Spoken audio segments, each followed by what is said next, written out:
Thank you for joining me today. Today we're not going to be tooling any leather, but we're going to be looking at something just as important.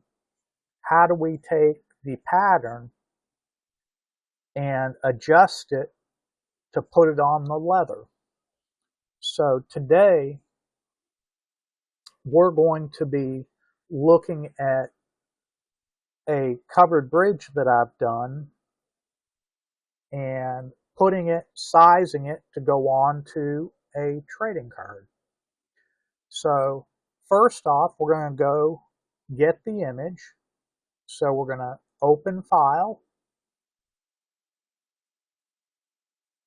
and we're going to open the pattern that I made. You can see, looking at this right now, this is exactly after I got done tracing the pattern and running it through a sheet scanner. It's mirrored. So this image is not what I took with the camera. To correct that, we go up to image, which is in the upper left corner, click on it, come down to image rotation, come over, and we're going to flip the canvas horizontally. This is the image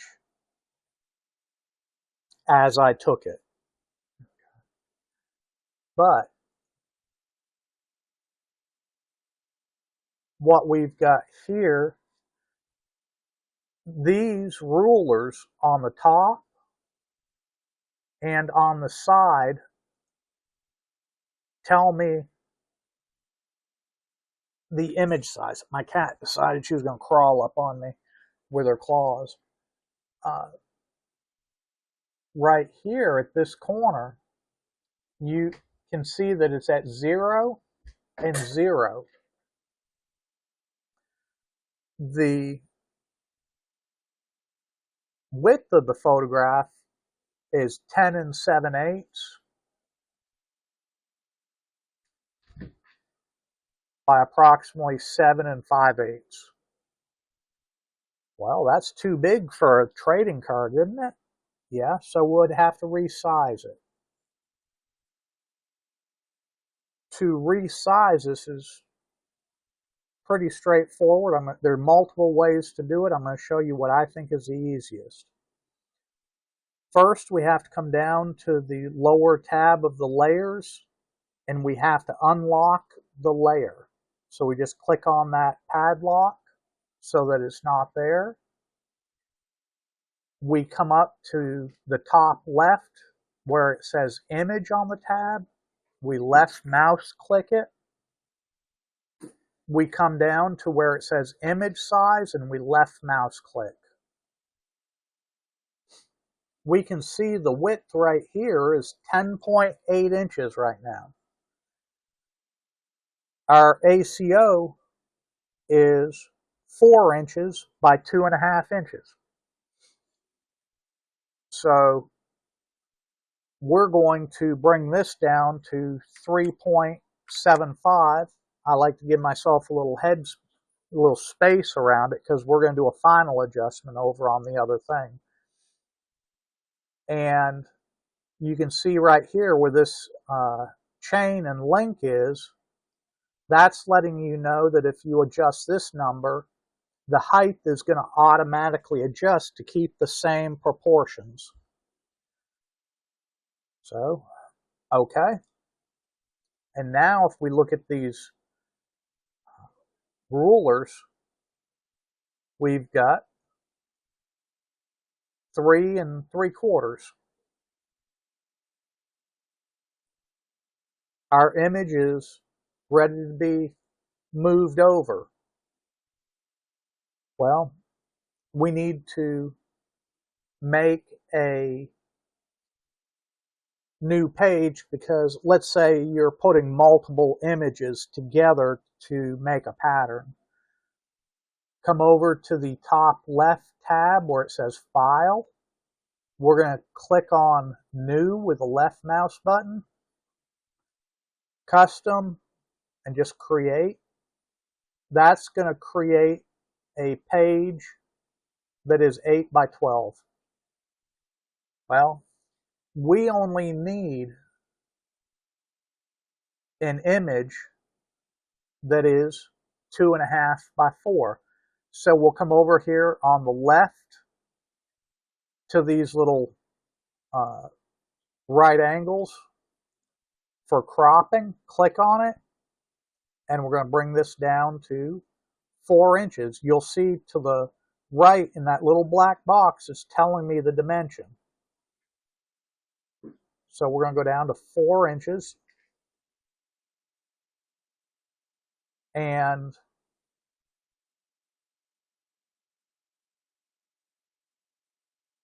we'll come down to 2.5 here. And you can also do this by keying in the numbers.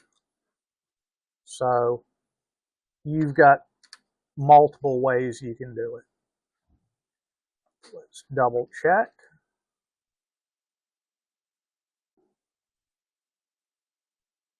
Good. Okay. Now we've got our trading card 2.5 by 4 inches.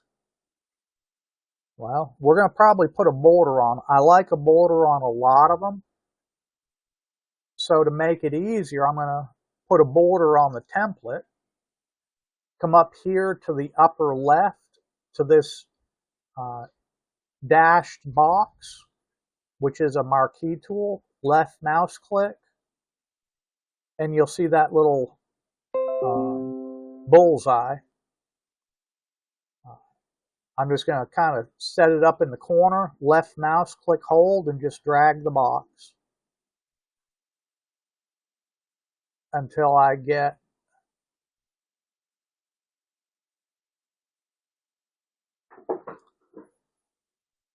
relatively even.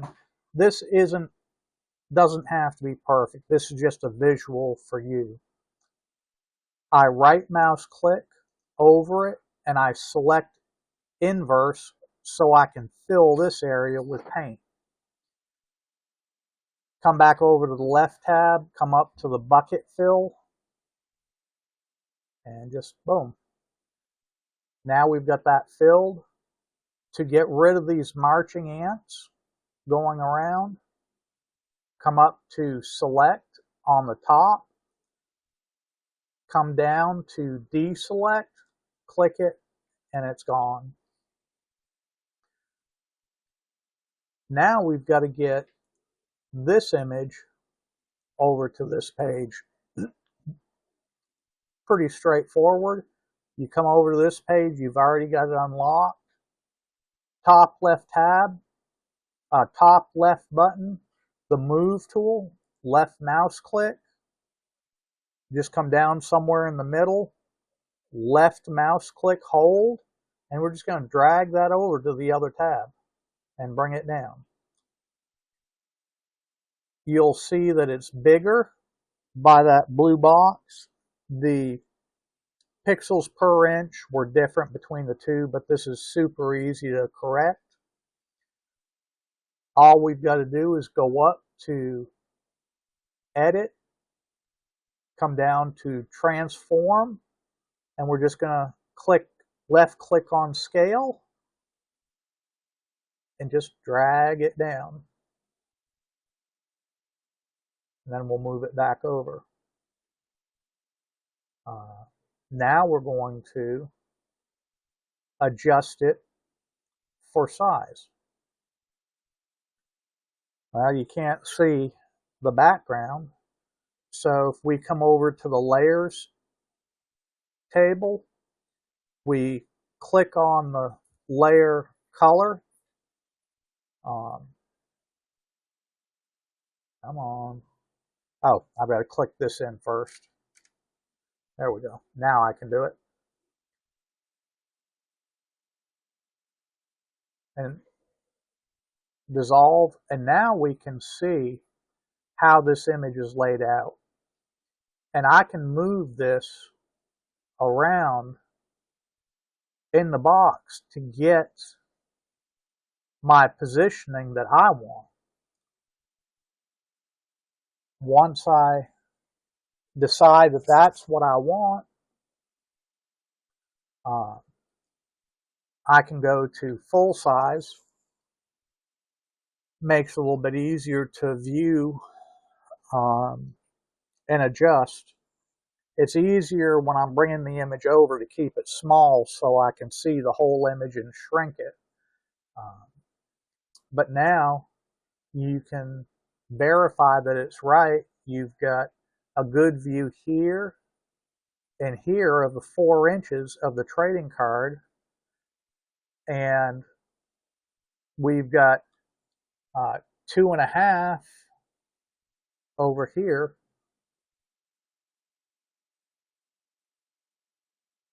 Once you've got this set the way you like it, if you want to save that image, so in case you want to share it, you want to have it in case you want to do it again without having to go through all this work, pretty straightforward. What I do is I save as a JPEG. They're smaller. If I've got a real complicated image with multiple layers and elements, then I may save it as a TIFF so I still have those divided and I can adjust those. So what I'm going to do is come down to the background, right mouse click, and I'm going to flatten the image.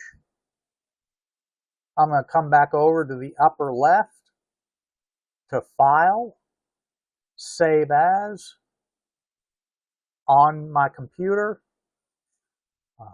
It's already on JPEG. You could do TIFF. There's all of these, but I just use regular JPEG, and then you just name it.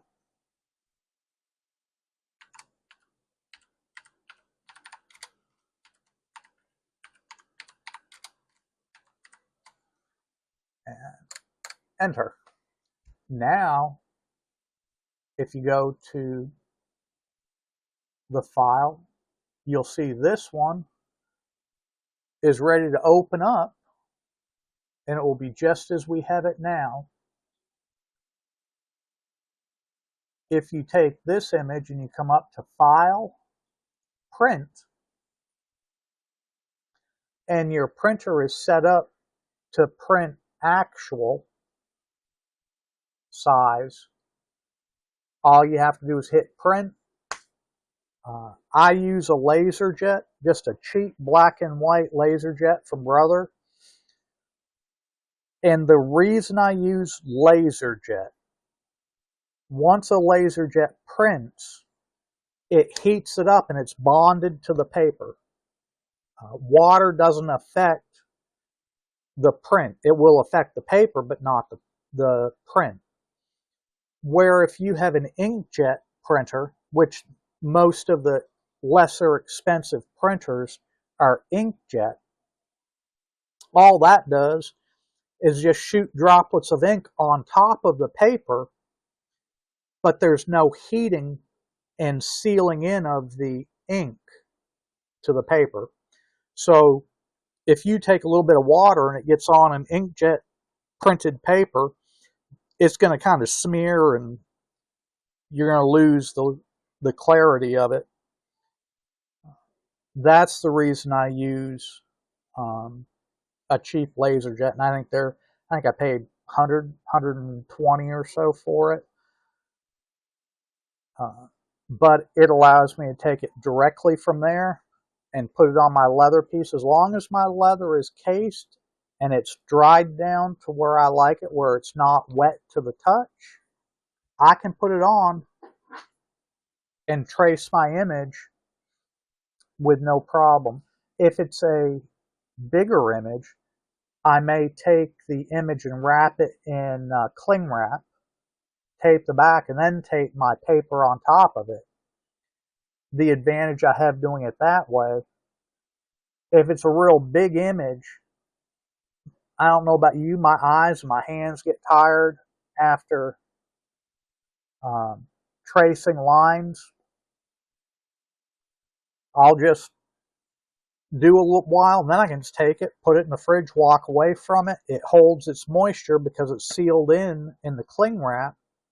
Pull it out and just start working on it again. If it takes me 2 or 3 days to get it all traced out, depending on the complexity, it's fine. And it's fresh until I rip that cling wrap off and start tooling, cutting and tooling. That was your bonus for this video.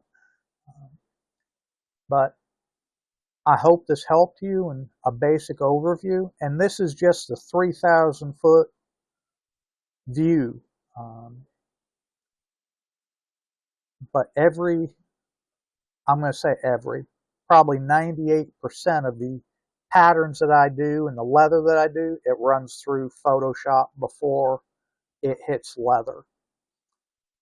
If you guys like this, we may do some more videos going into how to combine elements, from different patterns to make one, how to erase elements that are in a pattern so you can use a different element. There's so much you can do with this program once you start learning it. Thank you for joining me. Have a blessed day and happy tooling.